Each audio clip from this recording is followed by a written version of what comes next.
In the ground handling of airships, the most important problem is wind. Airships are massy, and they present a huge sail area to the wind. For safe and efficient ground handling, the ground crew must be alert to the ground handling officer's orders. They must be thoroughly familiar with safety regulations and any pertinent weather conditions which may affect ground handling. In this film, you will see how airships are handled during masting in the hangar, undocking, unmasting, and takeoff, landing and masting, and docking.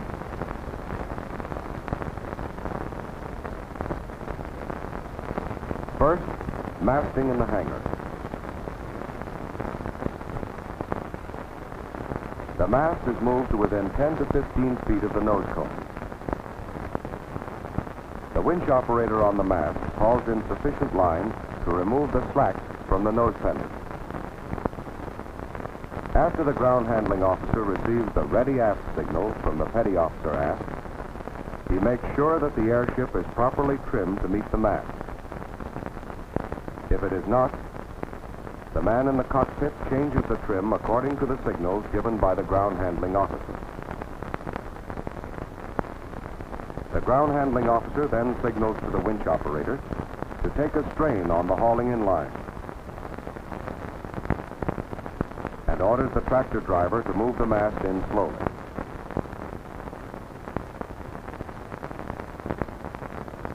As the mast moves closer, the top man guides the locking cup so that it will engage the nose cone on the airship.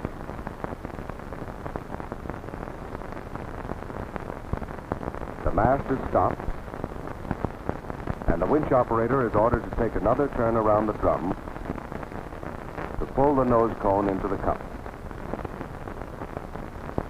After checking the locking lugs, the top man signals that the airship is locked on the mast. The ground handling officer orders the winch operator to slack off the hauling in line so that the nose pendant can be connected to the pelican hook. By means of the bottle screw, the nose pendant is tightened, and then the hauling in line is disconnected. The ground handling officer orders the nose handling lines to be secured.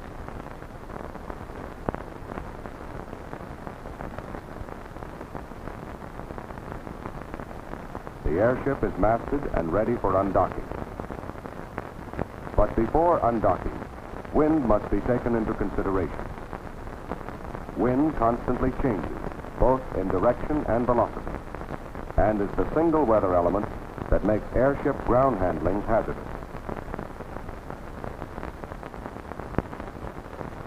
All wind directions relating to ground handling of airships are in reference to the hangar axis and the operating end of the hangar. There are three basic winds that we are concerned with. The down hangar wind, which blows toward the operating end of the hangar. The up hangar wind, which blows toward the non-operating end of the hangar. The cross hangar wind, which blows toward either side of the hangar. In addition, there are quartering winds. There are the quartering down hangar wind and the quartering up hangar wind. Winds are important for two reasons. A moored airship always vanes into the wind.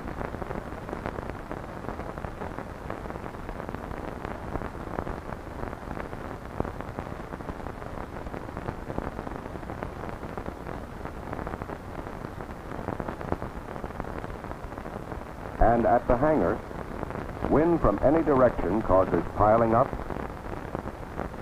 spill, and turbulence. When the wind becomes strong and gusty, these effects increase. With a down hangar wind, we have still another wind effect when the hangar doors are open. That is backdraft in the hangar. Backdraft can cause an airship here to kite and strike the hangar. Backdraft can be controlled by partially opening the after doors to establish a light flow of wind through the hangar. However, with the after doors partially open to eliminate backdraft, a quartering down hangar wind will cause bulkhead deflection in the hangar. A cross-hangar wind causes turbulence at the side of the hangar. It offers no serious problem to airship ground handling. But up-hangar and quartering up-hangar winds cause spill and turbulence at the operating end of the hangar. Utmost care must be taken while passing through the turbulent area. The turbulence and winds coming around the corners of the hangar are likely to cause kiting. To aid docking and undocking operations, there are safety guidelines for each size and type of airship being handled. The radii of the arcs are equal to the length of the airship plus a margin for safety. Thus, the guidelines assure clearance of the tail at the opposite corners of the hangar. The intersection of the lines here is the point nearest the hangar at which the tail of the airship will clear both corners.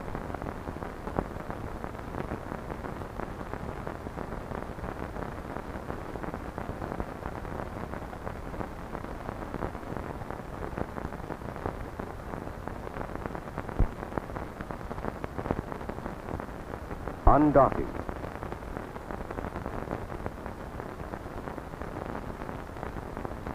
The ground handling officer makes sure that the path of the airship is clear of obstructions both on the hangar deck and overhead.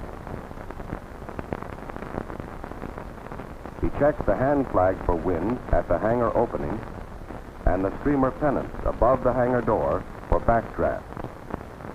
In this case, the streamer pennants show a backdraft. The ground handling officer orders the aft doors to be partially open to reduce the backdraft.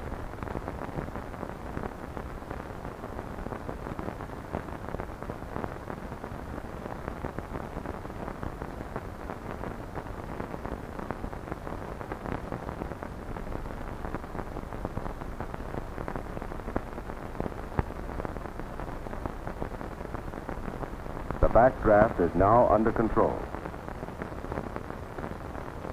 The handling lines at the tail of the airship have been connected to two mules. The petty officer aft gives the signal, ready aft. The pilot gives the clear to undock signal. The ground handling officer instructs the tractor driver to proceed to the side of the hangar favoring the wind.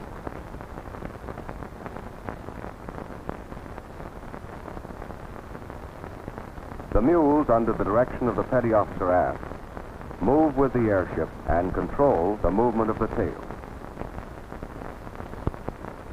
If at any time it appears that the airship is going to strike the hangar, the ground handling officer will stop the tractor.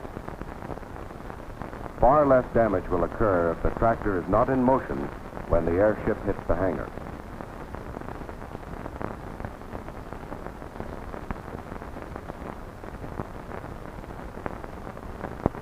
This is the critical period of the undocking operation, and the airship remains in danger until the mast crosses the safety guidelines and clears the turbulent area.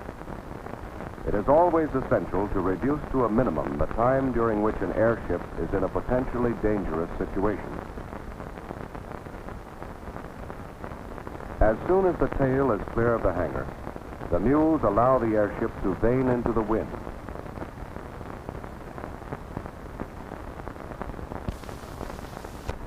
When it is considered safe to do so, the mules are ordered to disconnect the tail handling line.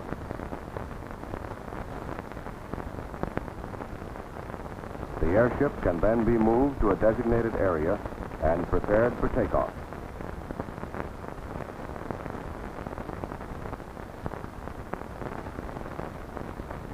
Unmasting and takeoff. For unmasting and takeoff, the ground handling officer directs the airship to the downwind edge of the mast. The takeoff path must be unobstructed and clear of any turbulent area.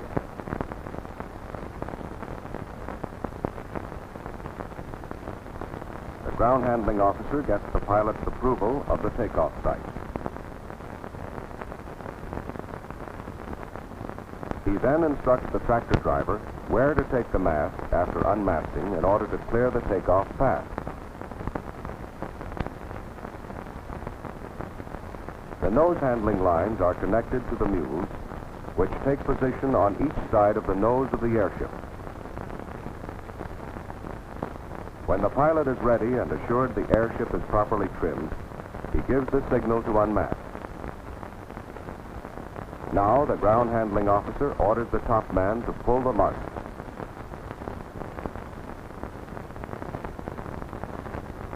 The top man signals, "Lugs out." The ground handling officer orders the man at the pelican hook to free the nose pendant by pulling the quick release. The mast is quickly moved away from the airship and cleared from the takeoff area.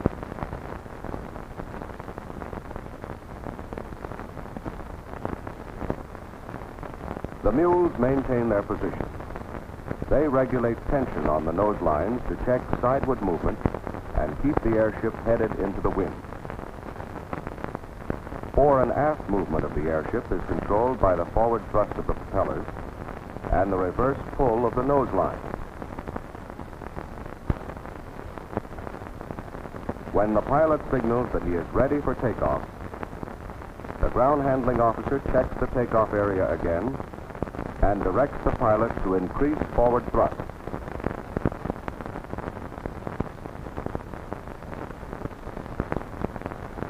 When the ground handling officer believes that the airship can maintain directional control, he signals the mule crews to release the nose line, and takeoff is made.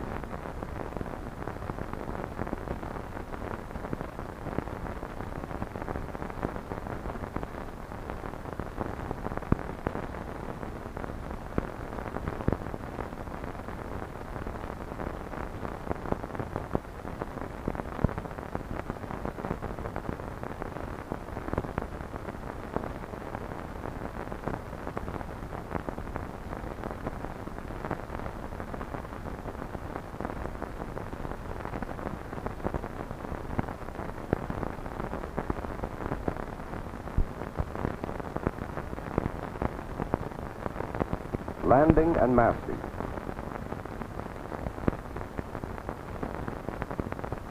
The ground handling officer selects a landing location on the map, which is clear of any turbulence and offers an unobstructed landing and wave-off area.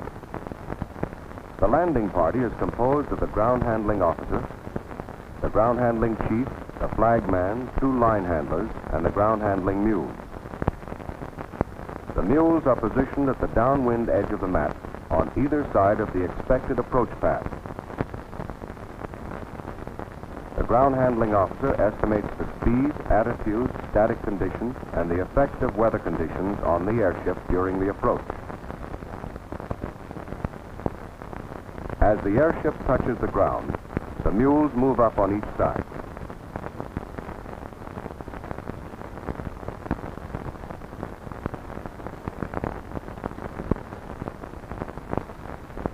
When the airship is slowed down sufficiently, the line handlers take the nose lines to connect them to the mules. During this or any other ground handling operation, the men of the ground handling crew must never allow both feet to leave the ground.